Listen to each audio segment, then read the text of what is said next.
The British government bought a remote Scottish island in 1942, tested anthrax on it, and left it so contaminated it stayed off limits for nearly 50 years. On a now abandoned island in the Aral Sea, Soviet scientists ran the world's biggest bioweapons lab. Things went historically wrong. Visitors still have to wear full hazmat suits just to step foot on it. And in Kazakhstan, the Soviets built a secret city next to their main nuclear test site where they detonated 456 bombs. And now the surrounding villages are mostly empty. These are real towns used for government experiments that are now abandoned. Back in 1942, the British government quietly bought Gruinard Island off the coast of Scotland and turned it into a biological weapons testing site. The mission was to see if anthrax could be weaponized. Scientists from Porton Down, Britain's secretive chemical warfare lab, loaded explosives with anthrax spores and dropped them on the island, wiping out flocks of sheep. Well, the spores stuck around. Anthrax clings to soil for decades, and Gruinard was so contaminated that the government sealed it off for nearly 50 years.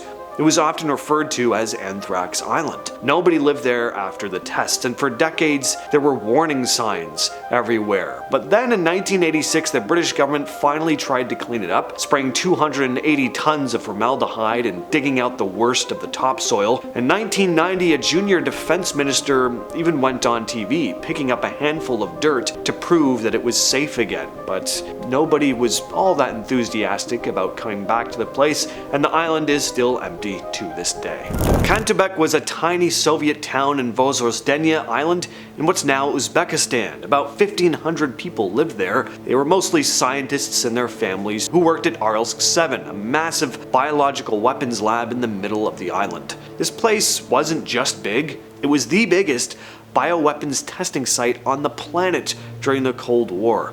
But for all that size, the safety standards were a total joke. In 1971, a smallpox test went wrong, 10 people got infected, 3 died, and it almost caused a global outbreak. That alone should have been enough to shut it all down, but it didn't. A year later, 2 fishermen were found dead. They'd been exposed to the bubonic plague, again from the lab, and then a whole bunch of animals started dying off. Fishermen were pulling up nets of dead fish. Not long after, 50,000 antelopes suddenly dropped dead. Meanwhile, Kantubek was being used to dump anthrax waste. The lab was finally shut down in 1991, after the Soviet Union fell. And then in 2002, the US stepped in and helped fund a cleanup to help whatever was left on the island from falling into the wrong hands. Even after all that cleaning though, this island is still very dangerous. Only a few expeditions have been allowed since then, and anyone going in wears full hazmat gear and takes antibiotics just in case. In northeast Kazakhstan, there's a test site called Semipalatinsk, better known as the Polygon. It was the Soviet Union's main nuclear testing zone from 1949 to 1989. And over those 40 years, the Soviets detonated 456 nuclear explosives here. Some were in the air, others were underground.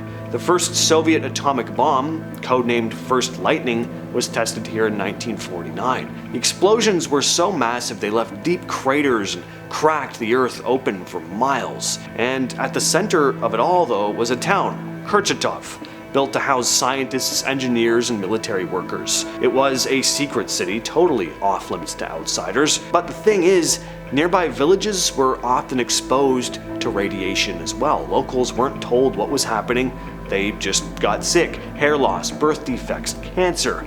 Some estimates say around 1.5 million people were affected. After the USSR collapsed in 1991, the site was shut down and Kurchatov started to empty out. Today, most of the surrounding area is abandoned. In the late 50s, the US Army decided that it would be a good idea to build a full-on underground base in the middle of the Greenland ice sheet. They called it Camp Century. On paper, it was just a research station to test how people could survive in extreme cold. But in reality, it was part of something called Project Iceworm, which was a secret plan to hide hundreds of nuclear missiles under the ice, aimed at the Soviet Union. They built 21 tunnels into the glacier, added sleeping quarters, a kitchen, there was even a movie theater, and they powered it all with a portable nuclear reactor. But the plan didn't last. It turns out glaciers have a tendency to move, So the ice started shifting and crushing the tunnels, the reactor had to be removed, and by 1967 the camp was shut down and left behind. Most of it is still buried under the ice, along with leftover fuel, chemicals, and some radioactive waste. When they built it, they figured it would stay frozen forever, but now that ice is starting to melt. So yeah, there's a half-buried nuclear base under Greenland, and nobody's totally sure what kind of mess is sitting under there. Ross Island sits in the Bay of Bengal, just off the coast of India. Back in the 1800s, the British turned it into a prison colony for Indian rebels. They forced prisoners to clear the land and build government buildings, churches, and a fancy British clubhouse. And around the 1870s, doctors started using the inmates for medical experiments, mainly testing out treatments for malaria. They gave people large doses of medication, but the side effects were brutal. There were stories that some of the prisoners were so sick and desperate, there were cases of them doing awful things just so they could be executed. Things got that bad. The island was still active during World War II until a massive earthquake hit in 1941. Then the Japanese invaded and the British abandoned the place. After the war, it was left to rot. Now it's completely overgrown. Jungle has taken back almost everything. It's open to tourists, but nobody lives there anymore. Skrundel 1 was a Soviet secret town in Latvia built during the Cold War to support a massive radar station used for early warning against missile attacks. It wasn't on any maps, and unless you had military clearance, you were not getting in. The radar setup was part of a system that tracked launches across Europe. Soldiers, radar operators, and their families lived here. There were around 5,000 people at one point. Once Latvia regained independence in 1991, Russia kept operating the site for a few more years until the deal ran out in 1998. When they left, they didn't take much with them. They blew up one of the radar towers and walked away. The rest of the town was just abandoned. Today the place is a proper ghost town. Windows are busted out, classrooms are empty, the old apartment blocks are covered in moss and graffiti. It's popular with urban explorers, but officially it's closed to the public. Latvia tried auctioning off the land a few times, but nothing stuck. In 1928, Henry Ford bought a huge piece of land in the Amazon rainforest and decided to build his own town. He called it Fordlândia. I am not kidding. The plan was to grow rubber for his car factories, but instead of just planting trees, he built a full American-style town.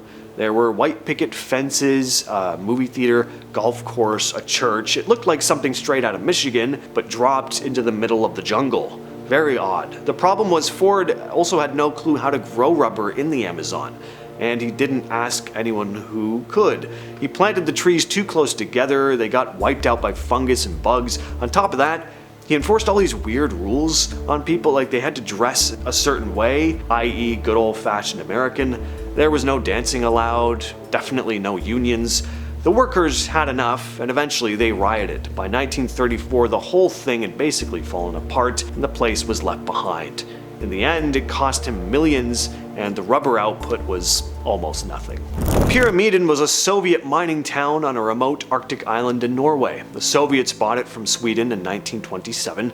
They built a full town from scratch here, with a school, hospital, gym, greenhouse, a music hall. By the 70s, about 1,000 people lived there. It had a hospital, a school, indoor pool, a Lenin statue. Not John, Vladimir Lenin. But in 1998, the mining company shut everything down. One day the workers left and they never came back. The buildings were just left as is. Books still sit on library shelves. Children's toys are scattered across classroom floors. There's a cafeteria where the plates and trays were never cleared. Russia still technically owns the land, and today there's a tiny skeleton crew that stays in the summer to maintain things.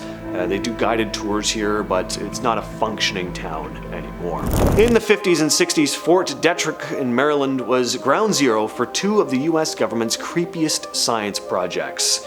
From 1943 onward, the Army's biological warfare labs experimented with anthrax, botulism, Ebola, the list goes on. Then the CIA launched MKUltra here, a secret mind control program that dosed people with LSD, electroshock, sensory deprivation, and hypnosis, sometimes all at once. The goal is to force confessions or turn people into double agents. From 1954 to 1973, Fort Detrick also ran Operation Whitecoat, a biodefense research program where volunteers who were mostly conscientious objectors agreed to get exposed to things like rabbit fever and Q fever to help develop vaccines. It didn't involve kidnapping or LSD, but some volunteers went on to develop pretty severe health issues later on. Head out to the tip of Long Island and you'll find Camp Hero, a big radar station built in 1942 and active until 1982. Today it's a park, but there's a spooky legend attached to the place, the Montauk Project. According to Preston Nichols, who was a former engineer who wrote about it, the government was running secret experiments under the base starting in the late 60s, and they were pretty strange. He claimed there were underground labs with a device called the Montauk Chair that boosted psychic abilities, and that there were tests involving time travel, mind control, and portals to other dimensions. There are also conspiracies about youngsters having been kidnapped for these experiments. Obviously, Camp Hero became a big inspiration for Stranger Things. I've been your host, James. I will catch you, yes, you specifically, in the next video.